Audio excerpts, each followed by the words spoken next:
اللاعب احمد فتحي في وسط الملعب، منتصر اماميه، عدت مشيت وصلت لعبد الوهاب، عبد الوهاب داخل منطقه عدى العرضيه الارضيه الخطره جوه الجول الهدف الاول بقى امامنا هنا في هذه اللحظات. اللاعب نور كامل، ويفرق ايه الورد عنك غير انه واخد جماله منك، ما قلناهاش من زمان. وادي بقى نور كامل يسجل الهدف الاول في مباراه اليوم علشان يتقدم نادي لافيينا بهدف مقابل لا شيء على نادي الفيوم. إذا بداية رائعة من فريق لافيينا، وبدي بقى يعني بالقميص رقم 8 نور الدنيا كلها. اللاعب بقى نور كامل بيلعب الكرة في وسط الملعب لمحمود منتصر، محمود عدى بشكل حلو قوي. يلا بقى التمريره الحلوه، عبد الوهاب انفراد، عبد الوهاب يا ولد ايه الجمال ده، ايه الجمال ده يا ابني، ده حلوه. الوصف مش منصف بالشعر والابيات. ادي الكرة على يمين عبد الوهاب تحلالك النهايات. حلوه ايه يا ابني الجمال ده. وادي بقى رايح لمارسيلو ورايح لعادل نور، يعني بتوع الفريق الاول كله بيسقف هنا في ملعب المباراه، كله بيسقف في ملعب. الجول حلو قوي الحقيقه.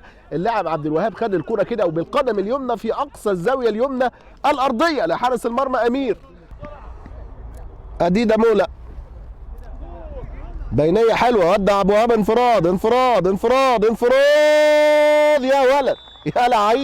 يا ولد يا لعيب بيسجل عبد الوهاب الهدف الثالث لنادي لافيينا في مباراه اليوم، والثاني لنفس اللاعب في المباراه. انما تحركاته حلوه، واديدا اداله واحده نيجيريه كده اسيست رائع جدا، وعبد الوهاب بيسجل الهدف الثالث ورايح بقى علشان يتلقى يعني التحيه من زملائه خارج الملعب اللي بيشجعوه وبيهنوه على الاداء الجميل النهارده. برافو يا عبد الوهاب، سجل هدفين وهدفين من تحركات حلوه، يعني الراجل بيضرب الاوفسايد بشكل متميز. تحس انه في شويه لخبطه كده، انما كره اماميه ملعوبه حلوه، استلام محاوله لصالح نادي لافيينا. وائل اشرف سابها الى دي ماريا الى زياد حمد الله. يا ولد ايه الجمال ده يا زياد، ده ما اجمل العوده اليك وما اجمل كراتك ولمساتك وفنياتك يا زياد.